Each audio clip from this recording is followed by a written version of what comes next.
జీవితంలో కొన్ని సన్నివేశాలు బట్టి కొన్ని జీవిత పాఠాలు మనము నేర్చుకుంటూ ఉంటాం. చూడండి, ఒక వ్యక్తికి మీరు ఎంతగానో సహాయపడుతూ ఉండొచ్చు. ఒకనాడు మీకే ఒక అవసరం వచ్చింది. అవసరం వచ్చిన నాడున ఆ స్నేహితుడు ఎవరైతే మీరు భావించారో, స్నేహితుడని భావించి ఎంతగానో అతనికి మీరు సహాయం చేశారో, ఆ స్నేహితుడి యొక్క అవసరాన్ని మీరు కోరినప్పుడు, ఒకవేళ ఆ స్నేహితుడు నీతో నాకు పని ఏంటి, నీతో నాకు పని ఏముంది అని చెప్పి వ్యవహరించినప్పుడు ఆ సందర్భంలో ఆ స్నేహితుడి యొక్క నిజస్వరూపము బయటపడుతుంది. ఆ స్నేహితుడి యొక్క నిజస్వరూపం బయటపడినప్పుడు అప్పటి నుండి ఆ వ్యక్తి వైపు మీ వైఖరి మారిపోద్ది. ఎందుకు అంటే ఒక్క సంఘటన ఆ వ్యక్తి యొక్క పరిస్థితి, ఒక సంఘటన స్థితిగతులు మనకి నేర్పిస్తూ ఉంది. అలానే ఈరోజు ఇక్కడ చదవబోయే వాక్య భాగం ఎట్లాంటిదంటే, అదొక సందర్భము, సిట్యువేషన్ అంటాం చూసారండి. ఒక సందర్భం అది. ఓ సందర్భంలో యేసు ప్రభు శిష్యులు ఉన్న సందర్భంలో నుండి మనము ఒక గొప్ప పాఠాన్ని నేర్చుకోబోతూ ఉన్నాము. సో ఈ సందర్భంలో నుండి మనం ఏ పాఠం నేర్చుకోబోతున్నామో ఇది జీవిత పాఠం. ఇదేదో విని విడిచిపెట్టేసేది కాదు, కానీ ఇది జీవిత పాఠం. ఇందాక మీకు జ్ఞాపకం చేశాను కదా, జనరల్గా వాస్తవానికి మనము కొన్ని సందర్భాలు బట్టి కొన్ని సిట్యువేషన్స్లో జీవిత పాఠాలు నేర్చుకుంటాం ఏమండి. సో అంచేత ఈరోజు ఒక జీవిత పాఠాన్ని ఈరోజు మనం నేర్చుకోబోతూ ఉన్నాము. 8వ అధ్యాయం 23వ వచనంలో ఇక్కడ మనం ఏం చూస్తూ ఉన్నాము అంటే, ఆయన అనగా యేసు ప్రభు వారు దోణి ఎక్కినప్పుడు, దోణి అంటే పెద్ద నావ కాదు కానీ ఒక చిన్న పడవ, చేపలు పట్టుకునే ఒక చిన్న పడవ, ఆయన ఎక్కినప్పుడు ఆయన శిష్యులు ఆయన వెంట వెళ్ళిరి. గమనించండి, యేసు ప్రభు వారు ఎక్కువగా గలిలయ సముద్రం మీద ఎక్కువగా ప్రయాణించారు. ఆ సముద్ర పేరు మనం జ్ఞాపకం పెట్టుకోవాలి. యేసు ప్రభు వారు ఎక్కువగా గలిలయ సముద్రం మీద ఆయన ప్రయాణించారు. గలిలయ సముద్రం మీద ఇదొక సన్నివేశం అయితే, రెండో సన్నివేశం ఏంటంటే, యేసు ప్రభు రాత్రిపూట నేళ్ల మీద నడుస్తూ వస్తుండగా పేతురు అడుగుతాడు, యేసయ్యా నేను కూడా నీ వద్దకు నడుచుకుంటా నేల మీద రావచ్చా అంటే, ప్రభు అయ్యో నువ్వు రాలేవు అని అనలా. ప్రభు ఏమన్నారంటే, నువ్వు రా, యు కమ్ అని పిలిచాడు. అయితే ప్రభు పిలవగా పేతురు వెళ్ళాడు, కానీ యేసు ప్రభు వైపు చూచినంతసేపు ఆయన చక్కగా వచ్చేసాడు. కానీ ఎప్పుడైతే ఆ కళ్ళు యేసు ప్రభు మీద నుండి పక్కకి అలల మీదకి జరిగిందో, అలల మీదకి జరగగానే ఆయన మునిగిపోవడం మొదలుపెట్టాడు. సో గలిలయ సముద్రం మీద మనం 1-2 సందర్భాలు మనం చూడొచ్చు ఏమండి. గమనించండి, ఏమన్నాను అంటే, ఆ దోణి ఎక్కినప్పుడు ఆయన శిష్యులు ఆయన వెంట వెళ్ళిరి. అంతటా సముద్రం మీద తుఫాను లేచినందున ఆ దోణ అలలు చేత కప్పబడెను. గమనించండి, ఇక్కడ యేసు ప్రభు శిష్యులు అందరూ కూడా దాదాపుగా సగం మంది జాలరులే. గలిలయ సముద్రం మీద జాలర్లు అంటే వారికి చేపలు పట్టడం వచ్చు. అదే సమయంలో మంచి ఈతగాళ్ళు, వారందరూ కూడా గజేతగాళ్ళని చెప్పవచ్చు. ఎందుకు అంటే వారు చిన్నప్పటి నుంచి సముద్రంలో పెరిగారు ఏమండి. సముద్రపు బిడ్డలు యేసు ప్రభు శిష్యులు పేతురు, యోహాను, అంద్రియా, యోహాను, వీళ్ళందరూ కూడా ఎవరు అంటే జాలర్లు. వారు ఎక్స్పర్ట్లు ఎందులో అంటే వారు స్విమ్మింగ్, ఈత కొట్టే దాంట్లో చాలా ఎక్స్పర్ట్లు వారు. గమనించండి, ఈ సిట్యువేషన్లో మనం ఏం చూస్తున్నామంటే, యేసు ప్రభు ఆయన శిష్యుల్ని పట్టుకుని సముద్రంలోకి వెళ్ళారు. ఎక్కడికి వెళ్ళారండి?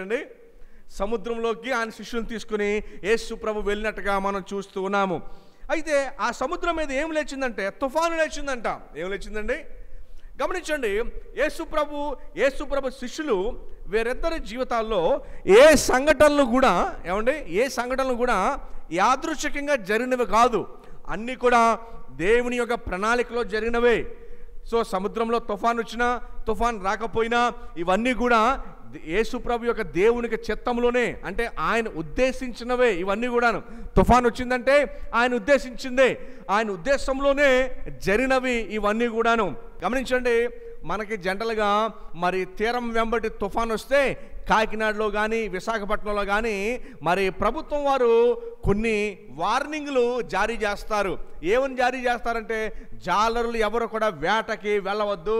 ఎందుకు వేటకి వెళ్ళొద్దు అంటే, తుఫాను ఇదిగో 70 కిలోమీటర్ల వేగంలో వస్తుంది, 100 కిలోమీటర్ల వేగంలో వస్తుందని చెప్పి జాలర్లందరినీ కూడా అలర్ట్ చేసి వారు ఎవరిని కూడా మరి వేటకి వెళ్ళనివ్వరు. ఎందుకు వేటకి వెళ్ళనివ్వరు అంటే తుఫాన్లో కనుక వేటకి వెళితే పడవలు ఏమవుతాయంటే తిరగబడిపోతాయి. ఏమవుతాయి పడవలు? మరి పడవలు తిరగబడిపోతే 20 కిలోమీటర్లు 30 కిలోమీటర్లు సముద్రం లోపలికి వెళ్తారు కదా, 30 కిలోమీటర్లు పడవ తిరగబడిపోతే వారు ఈత కొట్టగలరా? 30 కిలోమీటర్లు ఎవరైనా? ఏమండి 30 కిలోమీటర్లు ఎవరైనా ఈత కొట్టగలరా? రాజమండ్రి బ్రిడ్జు మరి 3 కిలోమీటర్ చిల్లరు, 4 కిలోమీటర్లు అనుకుందాం. ఈ చివరి నుంచి ఆ చివరికి ఈత కొట్టగలరా? ఏదో కొంత దూరం అయితే ఈత కొట్టగలరా, కానీ రాజమండ్రి కొవ్వూరు నుంచి రాజమండ్రి ఈత కొట్టగలరా? ఎంత దూరం? మహా అయితే 3.5 కిలోమీటర్లు ఉంటుంది మహా అయితే. ఏమండి 3.5 కిలోమీటర్లు ఉంటుంది మహా అయితే. అలాంటిది మరి సముద్రంలోకి వేటకి వెళ్ళిన వారు ఒకవేళ పడవ కనుక తిరగబడితే ఎన్ని కిలోమీటర్లు ఈత కొట్టుకుంటూ రావాలి వెనక్కి? 20 కిలోమీటర్లు 30 కిలోమీటర్లు. ఒకవేళ 40 కిలోమీటర్ల లోపలికి వెళ్తే ఆ లోపల నుంచి ఈత కొట్టుకుంటూ ఒడ్డుకి రావాలంటే వాళ్ళు రాలేరు. ఎందుకంటే ఆయాసం వచ్చేస్తుంది, వారు ఈత కొట్టలేరు. మరి ఈ రోజుల్లో మనకి తుఫాను వస్తే ఈరోజు మనకి అలర్ట్లు చేస్తున్నారు ప్రభుత్వం వారు. మరి ఆ రోజు ఆ సాంకేతిక మరి అవకాశాలు ఏమీ లేవు. ఏమండి అందుకనే తుఫాన్ రాగానే ఏం జరిగిందంటే తుఫాను లేచి వారందరి మీదకి దోనె అలల చేత కప్పబడిందంట. అలల చేత కప్పబడిందంటే చాలా పెద్ద తుఫానే. యేసు ప్రభు శిష్యుల్ని మరి గలిలే సముద్రానికి తీసుకెళ్ళినప్పుడు భయంకరమైన తుఫాను వచ్చింది. ఎంత భయంకరమైన తుఫాన్ అంటే పడవ తిరగబడిపోయే తుఫాను. పడవ తిరగబడిపోతే పడవ మీద ఎవరైనా ఉండగలరా? ఎవరు ఉండలేరు. అందరు నీటిలో మునిగిపోతారు. నీటిలో మునిగిపోతే 20-30 కిలోమీటర్లు ఈత ఎవరు కొట్టలేరు. ఈత కొట్టకపోతే చివరికి మునిగిపోయి ఏమైపోతారు? అందరూ చనిపోతారు. ఇది పరిస్థితి. ఓకేనండి, గమనించండి. ఇప్పుడు ఈ యొక్క దోణి ఎక్కి సముద్రంలోకి వెళ్తున్నప్పుడు యేసు ప్రభుకి తెలియదా అక్కడికి వెళ్ళి తుఫాను వస్తుందని? యేసు ప్రభు వారికి తెలియకుండానే శిష్యులను తీసుకువెళ్ళారా? యేసు ప్రభు వారికి ఖచ్చితంగా తెలుసు. ఆయన దోణి ఎక్కి లోపల వెళ్తుండగా తుఫాను వస్తుంది అని ఖచ్చితంగా తెలుసు, డౌట్ లేకుండా తెలుసు. తుఫాను వస్తుందని తెలిసి కూడా యేసు ప్రభు వారిని తీసుకువెళ్ళారు. జనరల్గా మనమైతే తుఫాను వచ్చిందని మనకు తెలిసిందనుకోండి, ఆటోమేటిక్గా మనం ఏం చేస్తామంటే అందులోకి వెళ్ళం, మనం సముద్రంలోకి వెళ్ళాం. ఎందుకంటే తుఫాను అలల చేత కప్పబడినప్పుడు మనం ఏమవుతుందంటే లోపలికి వెళ్ళము, మనం జాగ్రత్త పడిపోతాం. ఏం చేస్తామండి?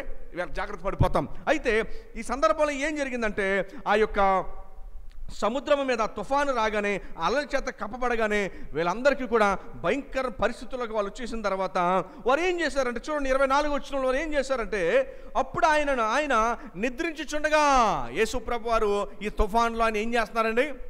యేసు ప్రభు వారు నిద్రించుచుండగా వారు యేసు ప్రభు యొద్దకు వచ్చి ఏమని అడిగారంటే, ప్రభువా మేము నశించిపోతున్నాము, మేము చనిపోయేలా ఉన్నాం. ఇక్కడ గమనించాల్సిన విషయం ఏంటంటే ఆయన ఈ 12 మంది శిష్యులను నావెక్కించుకుని సముద్రంలోకి తీసుకెళ్లారు. ఏమండి యేసు ప్రభు వారికి తెలియక కాదు, ఆయన చిత్తంలోనే ఇది జరిగింది. ఆయన చిత్తంలోనే జరిగింది. యేసు ప్రభు వారు తెలిసుండి వారిని లోపలికి తీసుకెళ్ళడం జరిగింది. లోపలికి తీసుకెళ్ళిన తర్వాత అయితే ఈ విషయం తుఫాన్ ఇలా వస్తుందని యేసు ప్రభు వారికి తెలుసు, కానీ శిష్యులు 12 మంది తెలియదు. అయ్యో మేము దోణి ఎక్కి పడవ ఎక్కి మేము సముద్రంలోకి వెళ్ళిపోతే తుఫాన్ వస్తుందని వాళ్ళకి తెలియదు, కానీ ప్రభువు తెలుసు. ప్రభువుకి తెలుసుండి కూడా వారిని లోపలికే తీసుకెళ్ళాడు. తీసుకెళ్ళిన తర్వాత అనుకున్నట్టుగానే తుఫాను లేచింది. ఎంత పెద్ద తుఫాను అంటే ఆ పడవ తిరగబడిపోయే తుఫాను వచ్చేస్తుంది. ఆ పడవ తిరగబడిపోయి అలలు ఏమండి ఒక్కొక్కసారి సముద్రంలో గనక అలలు చూస్తే అవి పెద్ద పెద్ద కార్గో షిప్లు, పెద్ద పెద్ద సామాన్లు మోసుకెళ్ళే పడవలు సహితము తిరగబడిపోతాయి. అలాంటి తుఫాను రావుగానే వారందరూ భయపడిపోయారు. ఏమండి అంతలా భయంకరంగా ఈత కొట్టగలిగిన జాలర్లే భయపడిపోయారంటే భయపడి పరిగెట్టుకుంటూ ఏం చేశారంటే యేసు ప్రభు వారు నిద్రించుండగా యేసు ప్రభు వారిని వచ్చి లేపారు. ఏమని లేపారంటే, ప్రభువా మేము నశించిపోతున్నాము, మమ్మల్ని లేపండి, మమ్మల్ని రక్షించండి, మాకు సహాయం చేయండి అని చెప్పి కేకలు వేశారు. గమనించండి, ఈ యొక్క సందర్భం ఏదైతే ఉందో ఇది మన జీవితాలకు ఏంటి సందర్భం, మన జీవితాలకు ఏంటి ఇది, దీనికి మన జీవితాలకు ఉన్న సంబంధం ఏంటి అని మనం చూసినప్పుడు మన జీవిత నావలో విశ్వాసులంగా యేసు ప్రభు మన జీవితంలో ఉన్నారు. యేసు ప్రభు వారు మన జీవితంలో ఉన్నారు. మన నావలో మన ప్రయాణించే జీవితంలో యేసు ప్రభు వారు మన నావలో కూడా ఉన్నారు. ఆయన మన నావలో ఉండగా కూడా ఇదిగో శిష్యులు నావలో ఉండగా ఎలాగైతే అలలు వచ్చినాయో యేసు ప్రభు వారు మన నావలో ఉండగా కూడా అలలు వస్తాయి, తుఫాన్లు వస్తాయి, తుఫాన్లు వచ్చినాయి, అలలు వచ్చినాయి. అర్థమైందండి? సో యేసు ప్రభు వారు మనల్ని రక్షించిన నాటి ఆయనకు తెలుసు అలలు వస్తాయి, తుఫాను వస్తుందని చెప్పి.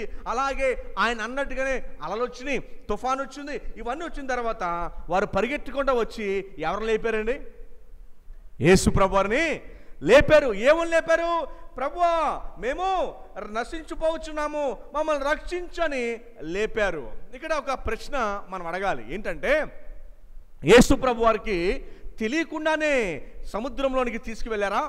తుఫాను వస్తుంది, ఇట్లాంటి అలలు భయంకరమని వస్తాయి, చనిపోయే స్థితిలోకి వస్తాము, పడవ తిరగబడే పరిస్థితులకు వచ్చేస్తాము అని తెలుసు కూడా వారిని ఎందుకు తీసుకెళ్లారు అంటే, వారికి ఒక పాఠం నేర్పించడానికి యేసు ప్రభు వారు ఆయన గురించి తెలియజేయడానికి, వారి గురించి వారికి తెలియజేయడానికి యేసు ప్రభు వారు తెలుసుండి, తుఫాను వస్తుందని తెలుసుండి, మన జీవితంలో మన జీవిత నావలో యేసు ప్రభు ఉన్నప్పటికీ కూడా ఈ యొక్క తుఫాను లాంటి పరిస్థితులు ఎందుకు వస్తాయి అంటే, తుఫాను లాంటి పరిస్థితులు అంటే ఏంటంటే, నేను చనిపోతానేమో, ఇదే నా ఆఖరి రోజేమో, నా పరిస్థితులకి ఇక నేను ఉండలేనేమో, నేను బ్రతకలేనేమో, నేను చనిపోతానేమో, నా ఇదే ఆఖరి రోజేమో అని చెప్పి ఆనాడు శిష్యులు ఎలాగైతే భయపడ్డారో, భయపడి కేకలు వేశారో, ప్రభుకి తెలుసుండి కూడా అలాంటి పరిస్థితులు గుండా నిన్ను తీసుకువెళ్తారు.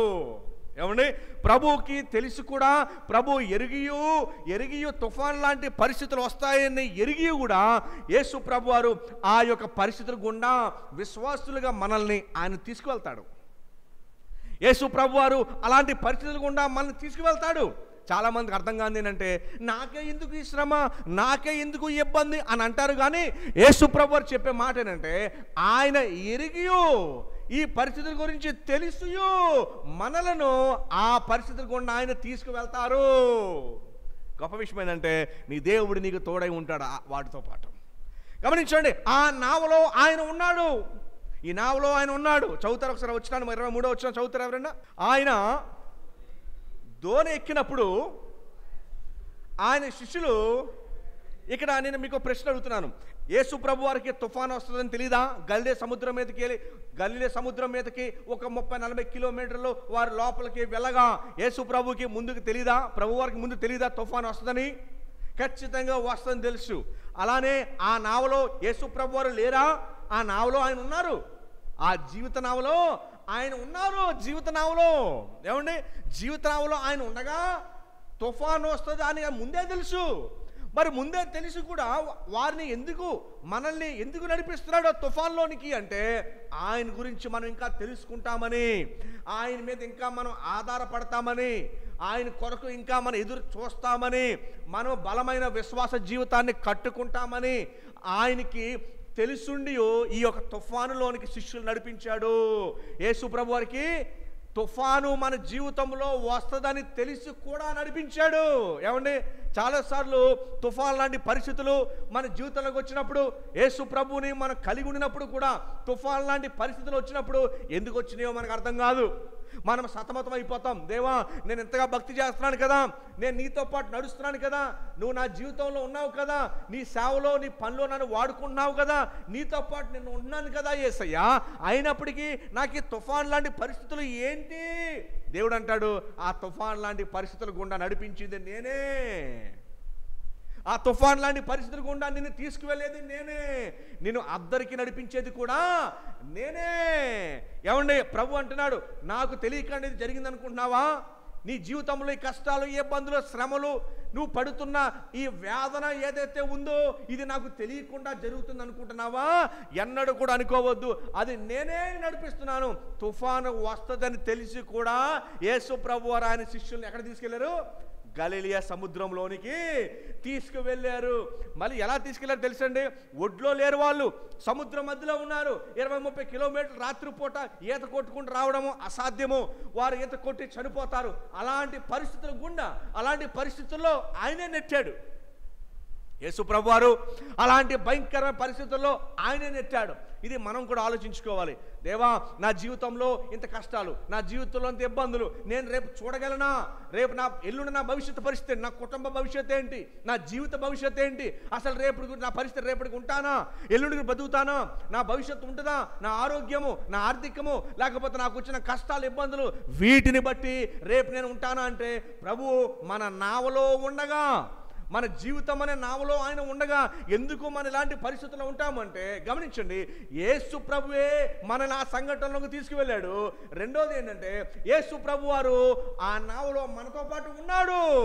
ఎందుకు మనల్ని తీసుకెళ్ళాడు అంటే, ఆయన చూపించడానికి, ఇదిగో ఆయన మీద ఆధారపడటానికి, ఆయన మీద ఇంకా విశ్వాసంతో ముందుకు కొనసాగడానికి, ఆయన మీద మాత్రమే ఆధారపడడానికి యేసు ప్రభు వారు శిష్యులను నావలో వెంటబెట్టుకొని తుఫాను వస్తుందని తెలిసి కూడా సముద్రంలోనికి వారిని తీసుకువెళ్ళాడు.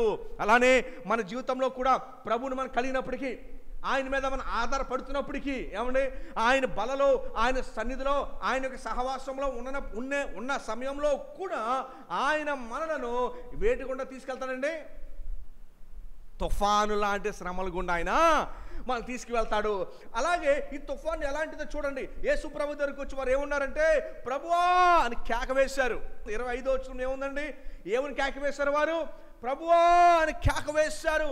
ప్రభువా అని కేక వేశారు. ప్రభువా, గమనించారా? ఒక మరి గుడ్డివాడు దావీదు కుమారుడా అని కేక వేశాడు. దావీదు కుమారుడా, దావీదు కుమారుడు అని కేక వేస్తే ప్రభు అన్నాడు, నేను నీకు ఏమి చేయాలనుకుంటున్నావు? నువ్వు నేను చూడాలనుకుంటున్నాను యేసే అనగానే యేసు ప్రభు వారు వెంటనే ఆయన ఉమ్మె నేల మీద వేసి ఆ మట్టిని తీసుకొని ఆ గుడ్డివాడి యొక్క కళ్ళ మీద రాసినప్పుడు ఆ గుడ్డివాడు కడుక్కోగానే వెంటనే లోకాన్ని, ప్రపంచాన్ని ఆయన చూశాడు. గమనించండి, యేసు ప్రభు వారిని అలాంటి పిలిచారు. ఏమని పిలిచారంటే, ప్రభువా అని కేక వేశారు. ఏమని కేక వేశారండి? చూసారా? ఇక్కడ మనం నేర్చుకోవాల్సిన పాఠం ఏంటంటే, మరి మనము ఇలాంటి అలల్ లాంటి సమయాలు ఉన్నప్పుడు మన కేక వేయాల్సింది ఏంటంటే, మన కేక వేయాల్సి ప్రభువా, ఆయన మీద మన కేక వేయాలి. అయినా ఇంకో పాఠం ఇక్కడ నేర్చుకోవచ్చు. చూడండి, ప్రభువా మేము నశించిపోతున్నాము అంటే, అలల చేత కొట్టబడి పడవ గనక తిరగబడితే మేము మునిగిపోయి మేమందరం కూడా చనిపోతాము. పడవ తిరగబడిపోతే మేము ఈతగాలమే, కానీ 20-30 కిలోమీటర్లు ఈత కొట్టే పరిస్థితి మాది కాదు. మేము జాలరులమే, కానీ మేము ఈత కొట్టలేము. మేము చచ్చిపోయేలా ఉన్నాము యేసయ్య అనగానే వారు ఏమని కేక వేశారంటే, ప్రభువా అని పిలిచి మమ్మల్ని రక్షించండి యేసయ్య అని చెప్పి ప్రభువును వారు లేపిరి అని చెప్పి ఆయనను వారు లేపారంట. ఏమండి, యేసు ప్రభు శిష్యులు చేసిన పని రైటే. ఖచ్చితంగా ప్రభునే మనం అడగాల్సింది, ఆయన చెంతే మనం చేరాల్సింది, మనం లేపవలసింది ఆయన్నే. ప్రభువా మా ఎడలను కార్యం చేయయ్యా అని మనము ఖచ్చితంగా చేయవలసిన వారమే. కానీ ఇక్కడ యేసు ప్రభు వారు ఇంకో మాట మాట్లాడుతున్నారు, ఇంకో పాఠం నేర్పుతున్నారు. ప్రార్థన చేయమన్నది ఆయనే, మీ అవసరాలను బట్టి ప్రార్థన చేయమన్నది ఆయనే.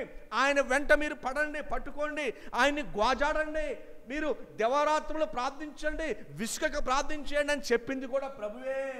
కానీ ఇక్కడ వారికి జీవిత భయం పట్టుకుంది. ప్రభువుని ఆయన మీద ఆధారపడుతూ ప్రార్థన చేయడం ఒకటైతే, ఒక్కోసారి మనకేమవుతుందంటే అంత విశ్వాసం ఉన్నప్పటికీ కూడా ఆ విశ్వాసాన్ని దాటిన భయము పరిస్థితులు బట్టి మన హృదయంలోనికి వచ్చి మనం ఏం చేస్తుందంటే భయపెడుతుంది. భయము. మరి బైబిల్లో మనకి ఒక మంచి మాట ఏం కనబడుతుంది అంటే, ఇదిగో భయపడకుడి అనే మాట కనబడుతూ ఉంటుంది. బైబిల్లో చాలాసార్లు మనకు కనబడే మాట ఏంటంటే ఆ మాట భయపడకుడి. అయితే విషయం ఏంటంటే వారు ఏమైపోయారంటే భయపడిపోయి ప్రభువు దగ్గరికి వచ్చారు. ఇక్కడ గమనించారు మన ప్రాముఖ్యమైన విషయం. అయితే పాఠం కేవలం ప్రార్థన కోసమే కాదు. వారు ప్రభువు దగ్గరకు వచ్చి ప్రభువా మమ్మల్ని రక్షించమని అడిగారు. బాగానే ఉంది. ఇక్కడ అర్థం చేసుకోవాల్సిన పాఠం ఏంటంటే, యేసు ప్రభువుకి తెలిసి ఆయన గలిలయ సముద్రంలోనికి వీళ్ళందరం తీసుకెళ్లారు. ప్రభువుకి తెలియకనే తీసుకెళ్లేదు. ప్రభువుకు తెలుసు తుఫాను వస్తుంది ఖచ్చితంగా. అది ఎలాంటి తుఫాను అంటే ఆషామాషి తుఫాను కాదు, అది భయంకరమైన తుఫాను. అది పడవను త్రిప్పేసే తుఫాను వస్తుంది. ఖచ్చితంగా తుఫాను వేళ చంపేయగలిగితే భయపడతారు. ప్రభువుకి అన్ని తెలుసు కూడా వారిని తీసుకువెళ్ళాడు. ఏమండి, మరి మన జీవితంలో మనం అర్థం చేసుకోవాల్సిన పాఠం ఏంటంటే, దేవునికి ఎరిగే మన సమస్యలు ఉంటాయి.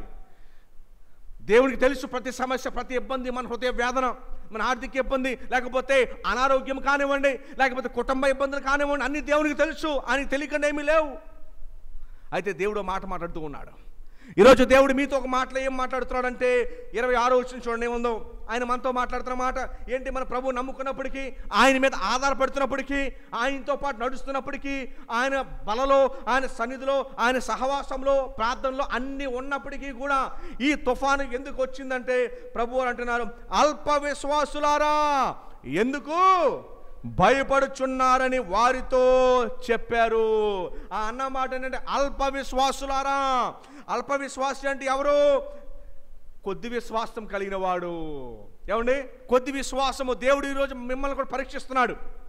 మీరు శ్రమలో ఉన్నప్పుడు, మీరు ఇబ్బందుల్లో ఉన్నప్పుడు, కష్టాల్లో ఉన్నప్పుడు, మీకు సహాయం అందనప్పుడు మీరు భయపడుతున్నారా? భవిష్యత్తు గురించి భయపడుతున్నారా? భవిష్యత్తు గురించి చింతిస్తూ ఉన్నారా? టెన్షన్ ఫీల్ అవుతున్నారా? రేపటి గురించి టెన్షన్ ఫీల్ ప్రభు అంటున్నాడు, నేను నీ నావలో ఉండగా తుఫాను వచ్చినా నువ్వు భయపడడానికి అవసరం లేదు. ఎందుకు అంటే ఆయన నీకు తోడుగా ఉన్నాడు. అందుకని దేవుడు మనతో మాట్లాడుతున్న మాట ఏంటంటే భయపడకుడి. ఏంటన్నమాట? భయపడకుడి. ఈరోజు మనకు అదే మాట నేర్పిస్తున్నాడు. అల్ప విశ్వాసులారా ఎందుకు భయపడుచున్నారు? ఈరోజు దేవుడు మిమ్మల్ని కూడా ఇదే ప్రశ్న అడుగుతున్నారండి. మీ పరిస్థితులను బట్టి మీరు ఎందుకు భయపడుతున్నారు? ఎందుకు టెన్షన్ పెట్టుకుంటున్నారు? ఎందుకు కంగారు పడుతూ ఉన్నారు? ఎందుకు భవిష్యత్తు గురించి లేనిపోయిన టెన్షన్ ఎందుకు? కంగారు ఎందుకు? అటు ఇటు పరిగెట్టడం ఎందుకు? ఎందుకు ఈ కష్టం ఎందుకు? ఎందుకు ప్రభు ప్రశ్నిస్తూ ఉన్నాడు. అయితే మరి ఆయన బిడ్డలంగా మనం జీవిస్తూ ఉన్నాము. ఆయన మనతో పాటు ఉన్నాడు. ఆయన సహవాసంలో మనం నడుస్తున్నాము. దేవుడు మనకు గొప్ప నిరీక్షణ ఇచ్చాడు. పరలోక రాజ్యంలో నిత్యం ఆయనతో పాటు ఉంటామనే గొప్ప నిరీక్షణ దేవుడు మనకి ఇచ్చాడు. ఇవన్నీ ఉన్నాయి కదా. ఇవన్నీ కూడా మీ అందరికీ కూడా ఉన్నాయి కదా. ఇవన్నీ మనకి ఉండిను.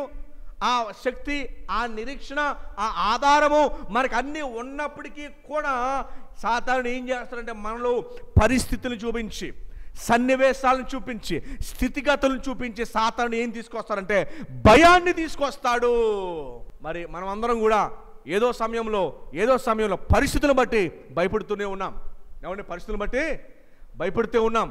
పరిస్థితులను బట్టి టెన్షన్ పడుతూనే ఉన్నాం. అమ్మో రేపు నా పరిస్థితి ఎలాగా, నా బిడ్డల పరిస్థితి ఎలాగా, నా స్థితిగతుల పరిస్థితి ఎలాగా, రేపు నేను ఎలా దాటగలను, ఏంటి నాకు ఎప్పుడు రిలీఫ్ వస్తుంది? ఏమండి నాకెప్పుడు రిలీఫ్ వస్తుంది, నా పరిస్థితి ఏంటని చెప్పి ఖచ్చితంగా ఏదో టైంలో మీలో అందరూ కూడా టెన్షన్ పడ్డవారే. అది ఈరోజు దేవుడు మనతో మాట్లాడుతున్న మాట ఏంటంటే అల్ప విశ్వాసులారు ఎందుకు మీరు భయపడుచున్నారు. ఇక్కడ కొన్ని పాయింట్లు మనం నేర్చుకోవాలి. ఫస్ట్ పాయింట్ మనం నేర్చుకున్న పాఠం ఏంటంటే యేసు ప్రభు వారికి ఆయనకి తెలుసుండి ఈ తుఫాను గుండా మనల్ని తీసుకెళ్తున్నాడు. యేసు ప్రభు శిష్యులను ఆయనకి తెలుసుండి కూడా ఆ తుఫాన్లోకి తీసుకెళ్ళాడు. జనరల్గా ఆలోచించండి, ఆపద వస్తుందంటే మనం వెళ్ళం. ఆపద వస్తుందంటే జాగ్రత్త పడతాం, అంతే కదండి. ఇప్పుడు తుఫాను వస్తుందంటే ప్రభుత్వం వారు ఏం జారీ చేస్తారు? వార్నింగ్ సైన్ జారీ చేస్తారు. ఇదిగో మీలో ఎవరు కూడా వేటకి వెళ్ళొద్దు అని చెబుతారు. అయితే యేసు ప్రభు వారికి ఈ విషయం తెలిసి కూడా ఎందుకు తీసుకెళ్ళాడు? అర్థమైందండి ప్రశ్న మీకు? తుఫాను వస్తుందని తెలిసి కూడా ఎందుకు తీసుకెళ్లాల్సి వచ్చింది? జనరల్గా ఎవరికైనా తుఫాను వస్తుందంటే మనం ఏం చేస్తాం? జాగ్రత్త పడతాం, వద్దులే వెళ్ళొద్దు, తుఫాను వచ్చేలా ఉంది, వాతావరణం బాగాలేదు. ఏమండి మన ఇంట్లో వాళ్ళు కూడా మంచి తుఫాను, గాలి తుఫాను, వర్షం వస్తుందంటే మనం బయటకు వెళ్తున్నాం అనుకోండి, ఏమంటారు? ఈ తుఫాన్లో ఎందుకు ఈ యొక్క వర్షంలో ఎందుకు అని మన ఇంట్లో వాళ్ళు మనం ప్రశ్నిస్తూ ఉంటారు మనం బయటికి వెళ్తుంటే. అలాంటిది యేసు ప్రభు వారు తుఫాను వస్తుందని తెలిసి కూడా మనం తీసుకెళ్ళాడు లోపలికి. ఎక్కడికి? యేసు ప్రభు శిష్యులు ఎక్కడ తీసుకెళ్ళాడండి? ఆయన గలిలయ సముద్రంలోనికి తీసుకువెళ్ళాడు. ఈరోజు గమనించాడు విశ్వాసి, నిన్ను కూడా ఆయన ఈ యొక్క సముద్రంలోనికి తీసుకువెళ్తున్నాడు. ఈ సముద్రంలోకి తీసుకెళ్తున్నాడు. నిన్ను తీసుకెళ్తున్నాడు, నన్ను తీసుకెళ్తున్నాడు, విశ్వాసులందరినీ కూడా ఆయన తీసుకెళ్తున్నాడు. ఎందుకు తెలుసా? మనకు ఒక పాఠం నేర్పించడానికి, ఆయన గురించి మనం తెలుసుకోవడానికి, ఇంకా లోతుగా తెలుసుకోవడానికి, ఆయన గురించి ఎరగని విషయాలు ఏదైతే మనకు ఉన్నాయో ఆయన గురించి, ఆయన యొక్క స్వారూప్యము, ఆయనకు స్వభావము గురించి తెలియడానికి మన విశ్వాస జీవితంలో దేవుడు మనలను తెలుసుండి కూడా ఆ తుఫానులోనికి మనం తీసుకెళ్తున్నాడు. అది అనారోగ్యం కానివ్వండి, ఆర్థిక పరిస్థితి కానివ్వండి, కుటుంబ పరిస్థితి కానివ్వండి, ఇతర పరిస్థితి కానివ్వండి, అది ఏ పరిస్థితి అనివ్వండి, ఇది మీరు నమ్మాల్సిన సత్యం ఏంటంటే యేసు ప్రభు వారికి ఆయనకి తుఫాను వస్తుందని తెలిసియో మనల్ని ఆ తుఫాన్లోనికి ఆయన తీసుకువెళ్తున్నాడు. అంత మాత్రమే కాదు, మనల్ని ఒంటరిగా పంపలా. గమనించండి, యేసు ప్రభు శిష్యులను ఆయన ఒంటరిగా పంపలేదు. మీరు వెళ్ళండి అని చెప్పాడండి ఆయన. యేసు ప్రభు వారు శిష్యుల్ని ఒంటరిగా పంపించారా? మీ 12 మంది దోణికి వెళ్ళండి అని చెప్పారా? చెప్పలా. యేసు ప్రభు వారు ఆ దోణికి పంపుతున్నప్పుడు ఆయన కూడా ఆ నావలో ఉన్నారు. మన జీవితంలో ఎలాగైతే ఆయన కూడా మనతో పాటు ఉన్నారు, మనల్ని ధైర్యపరచడానికి. అందుకని పరిశుద్ధాత్మ దేవుడు మనల్ని ధైర్యపరచడానికి ఉన్నాడు, మనలను బలపరచడానికి ఉన్నాడు. మనల్ని దేవుడు ఒంటరిగా వదిలేలా. మనది ఒంటరి పోరాటం కాదు, మనం ఒక్కరిమే పోరాడేది కాదు.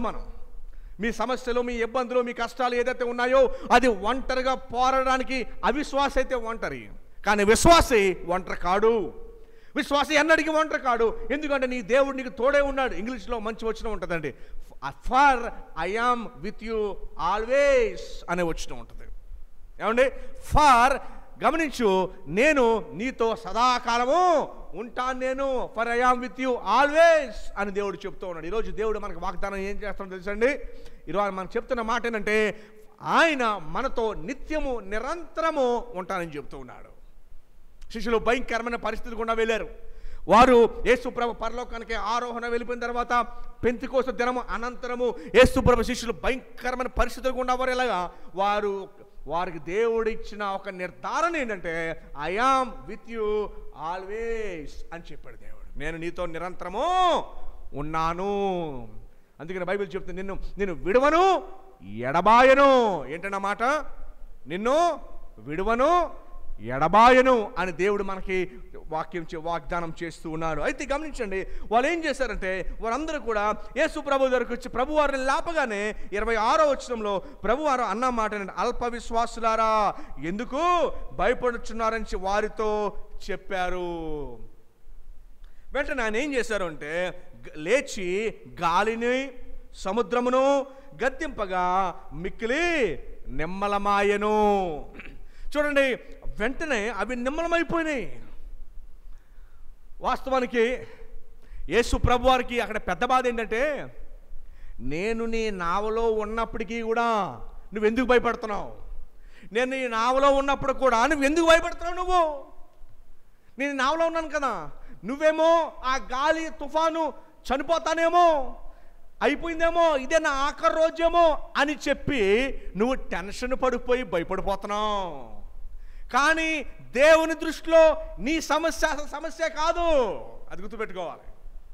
దేవుని దృష్టిలో నీ సమస్య కాదు. దేవుని దృష్టిలో అతి పెద్ద సమస్య ఏంటంటే నువ్వు ఆయనకి భయపడక, ఆయన మీద విశ్వసించక ఈ సమస్యను చూసి భయపడుతున్నావే, అది దేవునికి ఇష్టం లేదు. దేవునికి ఇష్టం లేదు ఏంటంటే అయ్యో నా అనారోగ్యము, అయ్యో నా భవిష్యత్తు, అయ్యో నా ఆర్థిక పరిస్థితి, అయ్యో నా కుటుంబ పరిస్థితి, అయ్యో అని చెప్పి నువ్వు నీ వైపు నువ్వు చూసుకున్నావే, అది దేవునికి ఇష్టం లేదు. అందుకంటున్నాను, అల్ప విశ్వాసులారా మీరు ఎందుకు భయపడుచున్నారని చెప్పి గాలిని నీరుని సముద్రముని గర్దింపగా అవి మిక్కిలి నిమ్మలమైపోయినాయి. యేసు ప్రభువుకి ఏది కష్టం తెలుసండి? గాలిని నీరుని సముద్రాన్ని గర్దించడం కష్టం అవలా, సులువా. కానీ ఏది కష్టమైందో తెలుసా? నీ అవిశ్వాసతను గర్దించటము కష్టమైంది. యేసు ప్రభు వారికి ఇక్కడ పెద్ద ప్రాబ్లం ఏంటో తెలుసండి? సముద్రాన్ని నిమ్మలపరచడం పెద్ద ప్రాబ్లం కాదు, నీ అవిశ్వాసతను బాగు చేయటము పెద్ద ప్రాబ్లం. నీ అవిధేయతను బాగు చేయటము, నీ అల్ప విశ్వాసాన్ని బాగు చేయటము, నీ భయాన్ని బాగు చేయటము ఆయనకి ముఖ్యం. మనకేది ముఖ్యం? మన లోకాన్ని చూసి భయపడుతూ ఉంటాం, ఈ తుఫాను చూసి భయపడుతూ ఉంటాం, ఈ సమస్యను చూసి భయపడుతూ ఉంటాం. కానీ యేసు ప్రభు వారికి ఈ సమస్య కాదు. ఆయనకి పెద్ద సమస్య ఏంటంటే ఇదిగో నీలో ఉన్న అవిశ్వాసము, నీలో ఉన్న అవిధేయత, నీలో ఉన్న భయాలు, ఇవి పెద్ద సమస్య. మనం ఏమనుకుంటాం పెద్ద సమస్య అని. కానీ ఇదిగో వీళ్ళందరూ ఈ తుఫాన్లో పడిపోయి టెన్షన్ పడిపోయి అమ్మో మేము చచ్చిపోతామేమో. వాస్తవానికి వచ్చిన తుఫాన్ అలాంటిదే. వాస్తవానికి ఆ యొక్క అనారోగ్యం అలాంటిదే, ఆ యొక్క ఆర్థిక పరిస్థితి, అనారోగ్య పరిస్థితి అలాంటిదే, చనిపోతావేమో అలాంటి పరిస్థితే వాస్తవానికి. ఎందుకంటే ఒక్క క్షణంలో ఒకవేళ పడవ కనుక ఇలా తిరగబడిందా వాళ్ళందరూ పడవలోకి వెళ్ళిపోయారా, బయటకు కూడా రాలేరు. ఆఖరి రోజు, అది ఆఖరి క్షణాలు అని చెప్పచ్చు. ఇలాంటి భయంకరమైన ఈతగాళ్ళే వారు భయపడ్డారు అంటే అది ఆషామాషి తుఫాను కాదండి. వారు భయపడడంలో తప్పు లేదు. కానీ దేవుడు అంటున్నాడు, నేనుండగా భయపడడం తప్పు. అర్థమైందండి? మనం కూడా చాలా చిన్న చిన్న విషయాలు బట్టి, పెద్ద పెద్ద విషయాలు బట్టి కూడా దేవుడు మన నావలో ఉన్నప్పటికీ కూడా టెన్షన్ పడుతూ ఉంటాం. పడలేదండి? టెన్షన్ పడలేదా? భయపడలేదా? హృదయ వేదన తెచ్చుకోలేదా? ఏడవలేదా? ఇతరులకి మనం చెప్పుకోలేదా? మనలో మనం మదన పడలేదా? మీలో మీరు మదన పడలేదా? మీరు చింతపడలేదా? మీరు టెన్షన్ పడలేదా? కంగారు పడలేదా? ఇబ్బందులు తెచ్చుకోలేదా? తెచ్చుకున్నారు, బాధపడ్డారు, చింతించారు. నాకెవరో లేరు, నా అనారోగ్య పరిస్థితి, నా ఆర్థిక పరిస్థితి, నన్ను లేపేవారు ఎవరు లేరు. ఖచ్చితంగా మనం పడ్డాం. ఈ శిష్యుల వలె, ఈ యేసుప్రభు శిష్యుల వలె మనం కూడా టెన్షన్ పడి భయపడి ప్రభు దగ్గర పరిగెట్టకుండా వచ్చాం. ప్రభువా మమ్మల్ని రక్షించుము, మేము నశించిపోవచ్చాం. కానీ ప్రభు అంటున్నాడు, అయ్యో ఈ సమస్యను చూసి కాదు నువ్వు భయపడాల్సింది, నువ్వు భయపడాల్సింది ఇదిగో నన్ను చూసి నువ్వు భయపడాలి. అంతే తప్ప సమస్యలను కాదు చూసి నువ్వు భయపడాల్సింది. నువ్వు లోపడాల్సింది సమస్యలకి కాదు, నువ్వు లోపడాల్సింది నాకు లోపడాలి. నువ్వు భయపడాల్సింది నాకు, నువ్వు లోపడాల్సింది నాకు. నువ్వు భయపడాల్సిన సమస్యలు కాదు, నువ్వు లోపడాల్సింది వీటికి కాదు. అందుకనే చాలా సందర్భాల్లో మనం ఈ సమస్యలకి లోబడి ఆయన్ని మర్చిపోతాం. చూసారండి? ఈ సమస్యలకు లోబడి, ఈ సమస్యలకి మనం వంగిపోయి, ఈ సమస్యలకి టెన్షన్ తెచ్చుకొని ఆయన్ని విడిచిపెట్టి ఆయన్ని చిన్నవాడుగా చూసి ఈ సమస్యలు పెద్దగా మనం చూస్తూ ఉన్నాం. కానీ ఈ సందర్భం బట్టి మనం నేర్చుకునే జీవిత పాఠం ఏంటంటే, యేసు ప్రభు ఆ సమస్యను చిన్నగా చూశాడు, ఆయన గొప్పవాడు అని చెబుతూ ఉన్నాడు. స్వంచేత ఈ జీవిత సమస్యలను మనం చిన్నగా చూసి ఆయనను మనం గొప్పగా, పెద్దగా, ఘనంగా మనం చూసిన వారమైతే సమస్యలు చిన్నగా కనబడతాయి. అవి చిన్నగా చేస్తాడు, వాటిని ఆయన తరివేస్తాడు. ఆయన్ని మనం ఘనంగా చూడటం నేర్చుకోవాలి. ఇది బైబిల్ చెప్పే సత్యం. మనకి బైబిల్ నేర్పించే పాఠం ఏంటో తెలుసండి? మనకి బైబిల్ చెప్పే సత్యము, బైబిల్ నేర్పించే పాఠం ఏంటంటే ఆయన గొప్పవాడు, ఆయనకి మనం విధేయత చూపించాలి, సమస్యలకు విధేయత చూపించకూడదు. ఏమండి? గడిచిన కాలంలో అనేక సందర్భాల్లో మీరు సమస్యలకు విధేయత చూపించారు. సమస్య రాగానే కృంగిపోయారు, ఇబ్బంది రాగానే ఆగిపోయారు, ప్రార్థన చేయలేకపోయారు. ఎందుకంటే సమస్యకు మీరు లోబడ్డారు. అది పాపం. ఎందుకంటే బైబిల్ చెప్తుంది, ప్రభు చెప్పాడు, డు నాట్ వర్రీ, చింతింపకుడి అని చెప్పిన మాట ఏంటండి? చింతింపకుడి, భారాన్ని నా మీద వేయి అని ప్రభు చెప్తూ ఉన్నాడు. వెంటనే 27వ వచనం చూడండి ఏముందో. 27వ వచనంలో ఏముందో చూడండి ఒకసారి. ఆ మనుషులు ఆశ్చర్యపడిపోయారు అంటండి. వాస్తవానికి వారు భయపడిపోయారు, ఆశ్చర్యపడి అన్నారు, ఈయన ఎట్టివాడో. ఎవరి మనిషి? ఎవరి మనిషి? ఈయనకు గాలియు సముద్రమును లోబడుచున్నవని చెప్పుకునిరి. ప్రభుతో కూడా ఈ మాట అనలేదు. ఒకరితో ఒకరు మాట్లాడుకున్నారు, అయ్యో బాబో ఎవరైనా,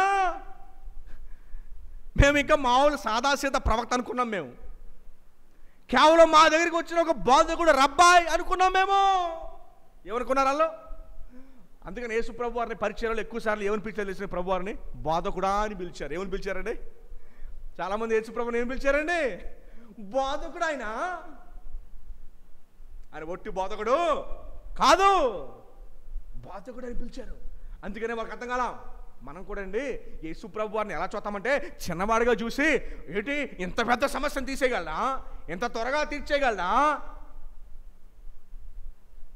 నన్ను నేను చక్కబెట్టుకుంటాను కానీ ఆయన ఎక్కడ తీర్చేయగలడు అని అనుకుంటాను. నో ప్రియ సహోదరి సహోదరుడు, గమనించండి. ఇక్కడ శిష్యులు నేర్చుకున్న పాఠం ఈరోజు మీరు కూడా నేర్చుకోవాలి. ఈరోజు మీరు కూడా నేర్చుకోవాలి. అంత గొప్పవాడా, అంత ఘనమైన వాడా, ఎంత పెద్ద సమస్యనైనా ముయ్యబడిన ద్వారాలు సహితము తెరవగలడా, అవ్వదనుకున్న దాన్ని కూడా తీయగలడా, ఎర్ర సముద్రాన్ని పాయలు చేసి ఆరణ్యాల మీద నడిపించినవాడు. నీకు తెలుసో లేదో?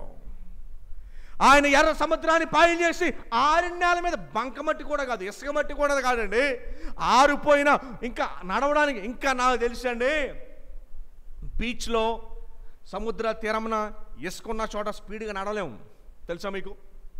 ఇసుక లోపలికి వెళ్ళి కాలు పైకి రావాలి కదా, ఒట్టి నేల మీద అయితే కాలు లోపలికి వెళ్తాయి కాబట్టి చక్కగా నడుచుకుంటూ వచ్చేస్తాం. కానీ ఇసుకలో నడిచేటప్పుడు కాలు లోపలికి వెళ్ళి పైకి వచ్చేసరికి కాలు నడవడానికి మామూలుగా స్పీడ్గా నడవలేం, రోడ్డు మీద నడిచినట్టుగా. దేవుడు వారు త్వరగా నడవడానికి ఆరిన నేల ఇచ్చాడంటండి. సముద్రం కింద గట్టిగా ఉంటుంది, సర్ఫేస్ అని అంటాం, నేల గట్టిగా ఉంటుంది, ఎక్కడ బంకమ. అసలు ఆరిన నేల ఎలా వచ్చిందండి? అసలు నీటి తేమ కూడా లేదా? అయ్యయ్యో, ఆరిన నేల మీద ఎలా నడిచారు అసలు వాళ్ళు? ఏమండి, సముద్రం యొక్క నీరు సముద్రం మధ్యలో ఆరిన నేల ఎలా వస్తుంది అసలు? కనీసము తేమ కూడా లేదంటమ్మా, తేమ కూడా లేదంట. తేమ ఉన్న వాళ్ళకి బంకమట్టి ఎక్కడ అంటుకుంటుందేమో అని చెప్పి ఏదో రోడ్డు మీద నడుచుకుంటూ వెళ్ళిపోయారు సముద్రం మధ్యలో నుంచి. ఆరిన నేల మీద నడిచారు వాళ్ళు. ఇంత తేమ లేదా? ఇంత బురద అంటుకోలేదా? ఇంత మట్టి అంటుకోలేదా? వారు చక్కగా నడుచుకుంటూ ఏదో రోడ్డు మీద నడుచుకుంటూ, నాకు తెలిసి అరణ్యంలో నడుచుకుంటూ వచ్చారే, అక్కడికంటే అక్కడ స్పీడ్గా నడుచుకుంటూ వెళ్ళిపోయారు. ఏదో ఫరో సైన్యము తడుతుందని కాదు, ఇలా నడుచుకుంటూ వెళ్ళిపోయింది. ఈరోజు దేవుణ్ణి నువ్వు గనక భయం లేకుండా నమ్మితే నిన్ను ఆరిన నేల మీద నడిపిస్తాను నేను. అది నొప్పి తెలియకుండా బురదండుకోకుండా నిన్ను నడిపిస్తాడు. చిక్కుముడులను ఆయనే విప్పి, చిక్కుముడుల లాంటి సమస్యలను ఆయనే విప్పి నిన్ను ఆరిన నేలలో తెలియకుండా స్మూత్గా నెమ్మదిగా నడిపిస్తాడు.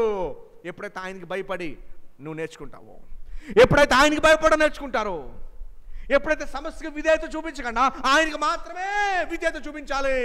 ఎన్ని సందర్భాల్లో మనం సమస్యలకు విధేయత చూపించి ఆగిపోయాం, అనారోగ్యానికి విధేయత చూపించి ఆగిపోయాము, కుటుంబ ఆర్థిక ఇతర సమస్యలకి విధేయత చూపించిన వారమే మనందరం కూడా. అందుకని దేవుని సన్నిధిని ఈరోజు అడగాలి, దేవా నన్ను మన్నించండి యేసయ్యా, అనారోగ్యానికి నేను విధేయత చూపించాను, ఆర్థిక ఇబ్బందికి విధేయత చూపించాను, కుటుంబ సమస్యకి విధేయత చూపించాను. అర్థమవుతుందండి మీ అందరికీ? ఎన్నిసార్లు అలా జరిగింది చెప్పండి? ప్రభుకి విధేయత చూపించకుండా పరిస్థితులకు విధేయత చూపించి ఎన్నిసార్లు దేవుని దగ్గరికి రావడం మానేసాం మనం? ఎన్నిసార్లు దేవుని దూరంగా వెళ్ళిపోయాము? సమస్యకు కాదు మన విధేయత, మనం లొంగాల్సింది సమస్యకు కాదు, మనం లొంగాల్సింది ఎవరికి? ప్రభుకే. ప్రతి మోకాలు ఆయనకే వంగాలి. అర్థమైందండి? సో ఆ పాఠం మనం నేర్చుకోవాలి. ప్రభు ఏం నేర్పుతాడంటే, సముద్రంలో అల వస్తుందని తెలిసి నేనే నిన్ను ఆ అలలోకి నడిపించాను. గమనించు, అలలో నీతో పాటు నేను కూడా నిన్ను విడిచిపెట్టను. For I am with you always, నిత్యం నేను నీతో పాటు ఉంటాను. మూడో పాయింట్ ఏంటంటే, నువ్వు భయపడితే సమస్య కాదు విధేయత చూపించాల్సింది. ఎవరికి విధేయత చూపించాలి? దేవుడికి మాత్రమే నువ్వు విధేయత చూపించాలి. అంటే దాని అర్థం ఏంటంటే, సమస్యలకి మనం ఒప్పుకోకూడదు, సమస్యలు లొంగకూడదు, ఇబ్బందులు లొంగకూడదు. దేవుని దగ్గరికి రావడానికి ఏది కూడా మనల్ని ఆపకూడదు. ఆపిందంటే దానికి విధేయత చూపించినట్టే. అవునండి? సమస్య ఆపిందంటే ఎవరికి విధేయత చూపించినట్టు? మనుషులకు విధేయత చూపించినట్టు, పరిస్థితులకు విధేయత చూపించినట్టు, శ్రమలకు విధేయత చూపించినట్టు, వారికి విధేయత చూపించినట్టు. ఒకవేళ మనం ప్రభు యొద్దకు వచ్చాము అంటే అర్థం ఏంటంటే, నేను ఎవరికి విధేయత చూపించను. శద్రకు మేషకు అబేద్నెగో అన్నారు చూసారా, రాజా మా దేవుడు రక్షించ సమర్థుడు, ఒకవేళ ఆయన రక్షించకపోయినను మేము మాత్రము నీ యొక్క విగ్రహానికి నమస్కారము చేయము అని చెప్పి అగ్నిగుండంలోనికి నడవడానికి ధైర్యంగా ముందుకు వెళ్ళిపోయారు. అలా వెళ్ళాలి మీరు, అలా వెళ్ళాలి మీరు. అలాంటి విశ్వాస జీవితాన్ని ఎప్పుడైతే మీరు కట్టుకుంటారో, ఎప్పుడైతే సమస్యలకి భయపడకుండా విధేయత చూపించకుండా దేవుణ్ణి ఎప్పుడైతే మీరు ఘనపరుస్తారో, ఎవరినండి? చుట్టుపక్కల చూసి అనాలి, ఇలాంటి పరిస్థితుల్లో కూడా నువ్వు దేవుణ్ణి ఎలా పట్టుకున్నావు, ఇలాంటి ఇబ్బందుల్లో కూడా నువ్వు దేవుణ్ణి ఎలా పట్టుకున్నావు అని లోకము నిన్ను చూసి ఆశ్చర్యపడాలి. మేమైతే అలా నిలబడలేమే, కానీ ఇలాంటి పరిస్థితుల్లో కూడా నువ్వు దేవుని కొరకు నిలబడ్డావే అని లోకము చూచి ఎప్పుడైతే నిన్ను ఆశ్చర్యపడుతుందో, లోకము నిన్ను చూసినప్పుడు నువ్వు దేవుని పట్టుకున్నప్పుడు దేవుడు గణపరచబడతాడో, ఎప్పుడైతే జరుగుద్దో అప్పుడు దేవుడిని ముందు నడిపించి ఆ నలుగురు చేసి ఆయన గణపరచబడ్డాడు. అప్పుడు వీళ్ళందరినీ దేవుడు హెచ్చించాడు. మనం ఎక్కడ తప్పిపోతున్నామో తెలుసా? మీకు అర్థమవుతుంది అసలు మీరు ఎక్కడ తప్పిపోతున్నారంటే, ఎప్పుడైతే సమస్యకు మీరు తల ఒగ్గారో, ఆయనకి తల ఒగ్గకుండా సమస్యకి ఎప్పుడైతే మీరు తల ఒగ్గారో అక్కడే అయిపోయింది. దేవునికి మహిమ లేదు, మీకు ఘనత కూడా లేదు. ప్రభు చెప్పాడు, నన్ను గణపరచువారు నేను గణపరుస్తాను. ఏమన్నాను ఆయన? నన్ను గణపరచువారు నేను గణపరుస్తాను. It is a promise. దేవుడు ప్రామిస్ చేస్తే 1000 సంవత్సరాలు గడిచినా కూడా ఆయన తప్పడండి. ఎందుకంటే ఆయన నిబంధనలు గొప్పవే. ఆయన నిన్న నేడు నిరంతరము ఏకరీతి అయి ఉన్నాడు. అది గుర్తుపెట్టుకోవాలి మనం. అంచేత దేవుడు ఈరోజు మనం నేర్పించే పాఠం ఏంటండి? దేవునికి తెలిసి ఉండి మనల్ని ఎక్కడ తీసుకెళ్తున్నాడు? తుఫాన్లోనికి. కానీ దేవుడు మనకి ప్రామిస్ ఏం చేస్తున్నాడు? మనకి ఆయన ఏం చెప్తున్నాడు అంటే, నేను నీతో పాటు కూడా నేను నడుస్తాను, నేను నీతో పాటు ఉన్నాను అని చెప్తున్నాడు. For I am with you always అని 2వ మాట చెప్పాడు. 3వ మాట ఏంటంటే, మనము ఎవరికి విధేయత చూపించాలి? సమస్యలుగా దేవునికా, పరిస్థితులుగా దేవునికా. ఎప్పుడైతే మనం పరిస్థితులు చూపిస్తామో అక్కడ ఆగిపోతామో. ఎప్పుడైతే దేవునికి విధేయత చూపిస్తామో, ఏది లెక్క చేయకుండా దేవుడికి మాత్రమే విధేయత చూపిస్తామో, అప్పుడు దేవుడు గణపరచబడతాడు. నిన్ను ఆయన ప్రామిస్ చేస్తున్నాడు, నన్ను గణపరచు వారిని నేను కూడా గణపరచుదును అని దేవుడు చెప్పాడు. ఎంత గొప్ప వాగ్దానం చూడండి, ఎంత గొప్ప వాగ్దానం చూడండి. మనం ఎక్కడ ఫెయిల్ అవుతున్నామో తెలుసండి? అక్కడ ఫెయిల్ అయిపోతున్నాం మనం. పరిస్థితులు, ఇబ్బందులు, కష్టాలు, రకరకాల ఇబ్బందులు రాగానే, కష్టాలు కానివ్వండి, పనులు కానివ్వండి, ఏదైనా సరే దేవుని దగ్గర నుంచి ఆపేది ఏదైనా కూడా, అది ఎప్పుడైతే ఆపేస్తుందో మనం వెంటనే అయిపోయి కృంగిపోతున్నాం. నో, ఓ విశ్వాసి, నువ్వు అలా ఉండడానికి వీలు లేదు. ఎన్నడూ వీలు లేదు, ఎప్పటికీ వీలు లేదు. నువ్వు ఎప్పటికీ అలా ఉండకూడదు అసలు. విశ్వాసం అంటే ఎవరో తెలుసా? సిలువ యొద్దకే నా పయనం, ప్రభు యొద్దకే నా ప్రయాణం, యాత్రికుని ప్రయాణం నాది. ప్రభు యొద్దకే, సిలువ యొద్దకే నా పరుగు కడముట్టించేంత వరకు ప్రభు యొద్దకే నా ప్రయాణము. పౌలు గారు అంటారు మంచి మాట. జనరల్గా చాలా సమాధుల మీద రాస్తారు ఈ వాక్యాన్ని. ఏమని రాస్తారంటే, నా పరుగు కడముట్టించుతుని అని రాస్తారు. నిజమైన పరుగు ఏంటో తెలుసండి? సమస్యలకు ఆగిపోయేది కాదు పరుగు. దేవుని గణపరిచే పరుగు మనం పరిగెట్టాలి. ఎన్ని వచ్చినా కూడా, ఎన్ని ఉన్నా కూడా ప్రభు యొద్దకి మన ప్రయాణము అటువైపే మన పయనము. గమనించండి విశ్వాసి, చాలా ప్రాముఖ్యమైన పాఠాలు దేవుడు ఈరోజు మనకు నేర్పిస్తున్నాడు. అందుకని ఈ పాఠం నేర్పించడానికి యేసు ప్రభు వారిని గలిలయ సముద్రం మీద తుఫాన్లో తీసుకెళ్ళాడు. ఇది నేర్పించడానికి. ఆనాడు ఆ పాఠం నేర్పించడానికి గలిలయ సముద్రం మీదకి శిష్యులను తీసుకెళ్తే, ఈనాడు ఈ పాఠం నేర్పించడానికి మనలను కూర్చోబెట్టాడు. ఎందుకంటే మనమందరం కూడా తప్పుపోయిన వారమే, మనమందరం కూడా బలహీనులమే, మనమందరం కూడా సమస్యలకు లోబడిన వారమే, భయపడిన వారమే. ఆయన్ని చిన్నవాడిగా చూసి సమస్యలు పెద్దగా చూసాము. కానీ ఈరోజు మీరు నేర్చుకోవాల్సిన పాఠం ఏంటంటే, ఇంకెప్పటికీ మర్చిపోకుండా నా సమస్య పెద్దది కాదు, నా ప్రభువే నాకు పెద్దవాడు. నేను లోబడతా, భయపడతా. నా సమస్య ఆయన చూసుకుంటాను, నేను చూసుకోను అని దృఢ సంకల్పం కలిగి ప్రార్థన మీదే ఆధారపడుతూ, ఆయన మీద ఆధారపడుతూ, ఆయన వైపు చూస్తూ, అవసరమైతే మనం చింతించే బాధ అంతా తీసివేసి ఆ సమయాన్ని మోకాళ్ళ మీద ప్రభు సన్నిధిలో, దేవా నన్ను రక్షించును, కరుణించయ్యా అని చెప్పి ఎప్పుడైతే మనం ప్రార్థన చేస్తామో, అది చిన్నగా చేస్తాడు, ఆయన పెద్దగా మనం చూడాలి. ఇది దేవుడు మనకి నేర్పిస్తున్న పాఠం ఇదే.